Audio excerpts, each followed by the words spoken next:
रात के 10 बज चुके थे। आज मेरी सुहाग रात थी। मैं बेडरूम में बैठी अपने पति का इंतजार कर रही थी।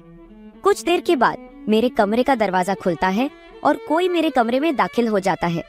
जब मैंने अपनी नजरें उठाकर देखा तो मेरे होश ही उड़ गए, क्योंकि अंदर आने वाला इंसान मेरा पति नहीं बल्कि मेरा ससुर था। वो शराब के नशे में पूरी तरह से धुत था। मुझे वो इंसान कम और हवस का पुजारी ज्यादा लग रहा था। फिर वो धीरे धीरे आगे बढ़ा और मेरे बेड के ऊपर आकर बैठ गया और मुझे अपनी हवस भरी नजरों से देखने लगा। फिर उसने मेरे साथ जो किया उसकी तो आप कल्पना भी नहीं कर सकते। आज मैं आपको अपनी जिंदगी की अनोखी कहानी सुनाने जा रही हूँ। हेलो दोस्तों, मेरा नाम पायल है और मेरी उम्र 22 साल है। मैं एक सुंदर विवाहित जवान स्त्री हूँ। मेरा रंग गोरा है और मेरा कद 5 फुट 4 इंच है। मेरा जिस्म बिल्कुल कारीगरी की तराशी हुई संगमरमर की मूर्ति की तरह है। मैं एक मिडिल क्लास फैमिली से बिलोंग करती थी और शहर में अपनी फैमिली के साथ हंसी खुशी जिंदगी गुजार रही थी। तभी अचानक मेरी जिंदगी में एक ऐसा तूफान आया जिसने मेरी जिंदगी को उजाड़ कर रख दिया। मुझसे भूल हो गई थी कि मैं किसी को प्यार कर बैठी थी, लेकिन हमारे गांव के लोग पुरानी रस्मों रिवाज के मुताबिक चलते थे, क्योंकि मैं जिस गांव से थी वहां पर मोहब्बत करना पाप समझा जाता था। जब मेरे गांव के लोगों को पता चला कि मैं किसी लड़के को मोहब्बत करती हूँ तो उन लोगों को यह बात हजम ही नहीं हुई। पूरे गांव के लोगों ने मेरे घर वालों का जीना मुश्किल कर दिया। इसी बात से तंग होकर मेरे पापा ने फैसला लिया कि वह जल्द से जल्द मेरी शादी कर देंगे। उनका कहना था कि वो मेरी शादी अपने पुराने गांव में करना चाहते हैं, जहां पर उनका जन्म हुआ था। मेरा रिश्ता गांव के एक लड़के के साथ तय हो गया था। फिर मैंने भी अपने परिवार की इज्जत बचाने की खातिर शादी करने के लिए हाँ कर दी। 1 महीने बाद मेरी शादी हो गई। मैं विदा होकर गांव में अपने ससुराल आ गई। मेरी आंखों में अपने ससुराल और अपने पति को लेकर बहुत सारे सपने थे। गांव में मेरा स्वागत बहुत अच्छे तरीके से किया गया। मैंने सुना था कि मेरा पति मेरे सास ससुर का एक लौता बेटा है। मैं बहुत खुश थी कि आज मेरी सुहागरात है। रात के 10 बज चुके थे। मैं अपने कमरे में अपने पति के आने का इंतजार कर रही थी। फिर कुछ देर के बाद अचानक किसी ने दरवाजा खोला और कोई मेरे बेडरूम में दाखिल हो गया। जब मैंने अपना घूंघट उठाकर देखा तो अंदर आने वाला इंसान मेरा पति तो नहीं था, बल्कि वो मेरा ससुर था। जब मैंने अपने ससुर की तरफ देखा तो वो धीरे धीरे मेरी तरफ बढ़ रहा था। ससुर को अपनी तरफ बढ़ता देख मेरे तो पैरों तले से जमीन निकल गई कि आखिर वो रात के समय मेरे कमरे में क्या कर रहे हैं। मैंने जल्दी से उनको देखकर अपना घूंघट पूरी तरह से अपने चेहरे पर ओढ़ लिया। मेरे ससुर कमरे में आते ही मेरे पास बेड पर आकर बैठ गए। उन्होंने बहुत शराब पी रखी थी। उनको इस तरह से देखकर मैं बहुत ही घबरा गई। वो मुझे हवस भरी नजरों से देख रहे थे और मुझे छूने की कोशिश कर रहे थे। मैंने झटके से उन्हें दूर कर दिया और जोर जोर से चिल्लाने लगी। मैं उनको बोल रही थी कि आप मेरे साथ क्या करने की कोशिश कर रहे हो। तो वो आदमी जोर जोर से हंसने लगा और कहने लगा कि तुम्हें नहीं पता कि तुम्हारे साथ क्या हो रहा है। मैं तुम्हारा पति हूँ। मैं उनकी बात सुनकर चौंक गई कि वो किस तरह की बातें कर रहे हैं। मेरी शादी तो उनके बेटे राहुल के साथ हुई है और ये तो मेरे ससुर है।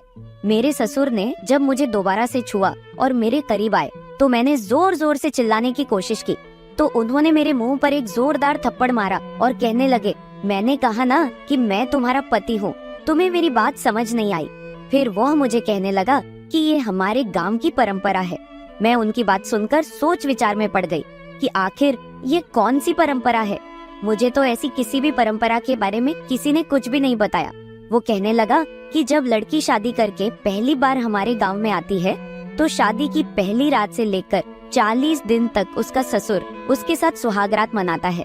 ऐसा इसलिए होता है क्योंकि हमारे गांव में बड़े लोगों को बहुत मान सम्मान दिया जाता है, इसलिए घर की बहू पर भी पहले बड़ों का हक होता है। मैं तुम्हारे साथ 40 दिन तक इस रस्म को पूरा करूंगा और हमारे गांव की इस परंपरा को आगे बढ़ाऊंगा।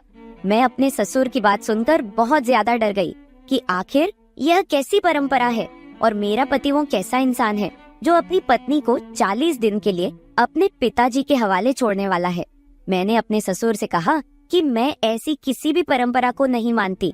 मेरी शादी जिसके साथ हुई है मैं उसी के साथ सुहागरात मनाऊंगी और उसी के साथ रहूंगी। तो मेरा ससुर कहने लगा कि जितना तुमसे कहा जा रहा है बस उतना ही करो, ज्यादा आगे बढ़ने की जरूरत नहीं है। अब तुम्हारी शादी इस गांव में हो चुकी है। और तुम्हारा पिता तो इस गांव की सारी परंपराओं और रस्मों रिवाजों को अच्छी तरह से जानता है। उसने तुम्हें कुछ नहीं बताया क्या कि हमारे गांव की हर औरत के साथ ऐसा ही होता आया है। फिर उसने मेरे साथ जबरदस्ती करनी शुरू कर दी और फिर वो हुआ जो नहीं होना चाहिए था। वो सारी रात मेरी इज्जत के साथ खिलवाड़ करता रहा। मैं चीखती रही, चिल्लाती रही। न तो मेरी मदद करने के लिए मेरा पति आया और न ही मेरी सास आई।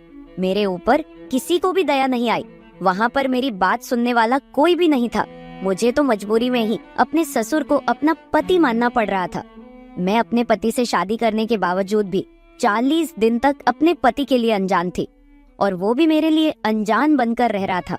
जब 40 दिन गुजरे तो मुझे लगा कि मेरी जिंदगी में मुश्किलें कम हो जाएंगी। जिस दिन मेरी शादी को 40 दिन पूरे होने वाले थे, उस रात मेरा पति मेरे साथ सुहागरात मनाने वाला था, क्योंकि 40 दिन अपने ससुर के साथ रहने वाली रस्म अब पूरी हो चुकी थी। मेरा पति राहुल मेरे कमरे में आया और उसने मेरी तारीफ करनी शुरू कर दी। लेकिन अब मुझे अपने पति के अंदर कोई भी इंटरेस्ट नहीं था, क्योंकि अब मैं अंदर से पूरी तरह टूट चुकी थी। वो अपने दिल की चाहत मेरे साथ पूरी कर चुका था। अब मेरे ससुर ने भी मेरे कमरे में आना बंद कर दिया था और पति की तरह हक जमाना भी बंद कर दिया था। अब मेरा पति मेरे साथ रहने लगा था। अभी 1 हफ्ता और गुजरा था कि मुझे पता चला कि मैं प्रेग्नेंट हूँ। लेकिन मेरी यह समझ नहीं आ रहा था कि यह बच्चा मेरे ससुर का है या फिर मेरे पति का है, क्योंकि पिछले 40 दिनों से मेरे साथ मेरा ससुर रात गुजार रहा था और अभी 1 हफ्ते से मेरा पति। बस दिन इसी तरह से गुजरते गए और मेरे 9 महीने पूरे होने वाले थे। फिर कुछ दिनों बाद मेरा पति मुझे चेकअप कराने के लिए शहर डॉक्टर के पास लेकर गया। वहाँ पर मुझे मेरी एक पुरानी दोस्त मिली जो कॉलेज टाइम में मेरे साथ पढ़ा करती थी। अब वो एक न्यूज रिपोर्टर बन चुकी थी। वो मुझे बोली, पायल यार, तुमने मुझे अपनी शादी पर क्यों नहीं बुलाया? लेकिन मैं अपने पति के सामने उसको कोई भी जवाब नहीं दे पाई, क्योंकि मैं बहुत ही उदास थी। मेरा चेहरा और मेरी हालत देखकर वो समझ गई कि मैं किसी मुश्किल में हूँ। फिर वो बोली कि अपना एड्रेस बताओ, मैं तुम्हें मिलने के लिए तुम्हारे घर आऊंगी। पर मैं नहीं चाहती थी कि वो मेरे घर आए, क्योंकि मैं उसके सामने अपने ससुराल वालों की सच्चाई नहीं आने देना चाहती थी। लेकिन कुछ दिनों के बाद वो मुझे मिलने के लिए मेरे ससुराल चली आई। मेरी दोस्त मेरे साथ कमरे में बैठी हुई थी और मेरी हालत देखकर मुझे कहने लगी, पायल तुम कैसी हो गई हो? तुम तो बहुत खूबसूरत थी। मैंने उसे कहा, नहीं नहीं, मैं बहुत खुश हूँ। उसने मुझसे मेरी शादी की पहली रात के बारे में पूछा, मगर मैं उसे अपने बारे में बताना नहीं चाहती थी। जब उसने शादी की पहली रात का जिक्र किया तो मेरी आंखों में आंसू आ गए। मेरी आंखों में आंसू देखकर मेरी दोस्त समझ गई कि कोई बात तो जरूर है।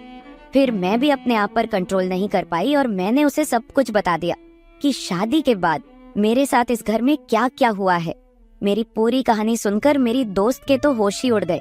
मैंने अपनी दोस्त से कहा कि मुझे किसी भी तरह से यहाँ से निकालो। मैं अपने बच्चे को इस घर में जन्म नहीं देना चाहती। मेरी दोस्त ने मेरी बहुत मदद की और अगले ही दिन वो मुझे घर से निकालकर पुलिस स्टेशन ले गई। हम लोगों ने मेरे ससुराल वालों के खिलाफ कंप्लेंट लिखवाई और मैंने सब कुछ बताया कि कैसे मेरे ससुर ने इतने दिनों तक मेरी इज्जत के साथ खिलवाड़ किया और मेरी सास जो मेरे ऊपर दिन रात जुर्म करती थी और मेरा पति जो खामोश होकर सब कुछ देखता रहा। जो भी मेरे साथ हुआ था मैंने सब कुछ बताया। फिर मेरी दोस्त ने कुछ मीडिया रिपोर्टर्स को बुलाया और हम पुलिस को साथ लेकर मेरे ससुराल पहुँचे। पुलिस ने मेरे ससुर, मेरी सास और मेरे पति तीनों को अरेस्ट कर लिया। अब वो तीनों जेल के अंदर अपने गुनाहों की सजा पूरी कर रहे हैं। फिर मेरी दोस्त मुझे अपने घर ले आई, क्योंकि मैं वापस अपने माता पिता के पास भी नहीं जाना चाहती थी, क्योंकि उन्होंने तो मुझे इस नर्क में डाला था। कुछ दिनों के बाद मैंने एक बच्चे को जन्म दिया। अब मैं अपनी दोस्त के पास रहकर एक नौकरी कर रही हूँ, अपना और अपने बच्चे का पेट पाल रही हूँ। तो मेरे प्यारे दोस्तों, अगर आप लोगों को मेरी ये कहानी पसंद आई हो तो चैनल को सब्सक्राइब जरूर कर ले और बेल नोटिफिकेशन ऑन कर ले। एक प्यारा सा कमेंट करके बताएं कि आपको मेरी स्टोरी कैसी लगी। कल मिलेंगे एक और वीडियो के साथ। धन्यवाद।